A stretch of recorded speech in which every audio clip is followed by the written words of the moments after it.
Don మీడియాకు స్వాగతం. వరద బాధితుల సహాయార్థం పులిహోర, పెరుగు పాకెట్లు పంపిణీ.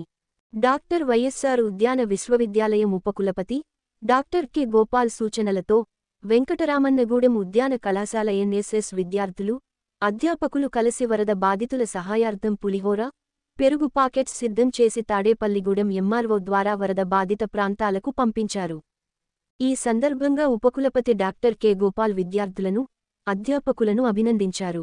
ఈ కార్యక్రమంలో registrar doctor B Srinivasulu, dean of horticulture doctor L Narayana Naidu, dean of student affairs doctor D R Salomi Sunitha, కళాశాల associate dean doctor AVD Dorajirao, అధ్యాపకులు డాక్టర్ విజ్జి, డాక్టర్ హర్ష, విద్యార్థులు పాల్గొన్నారు. విశ్వసనీయ వార్తల సమాహారమే మన డాన్ మీడియా. మరిన్ని వార్తల కోసం మన డాన్ మీడియా ఛానల్ను సబ్స్క్రైబ్ చేయండి. మరికొందరితో చేయించండి. ధన్యవాదములు.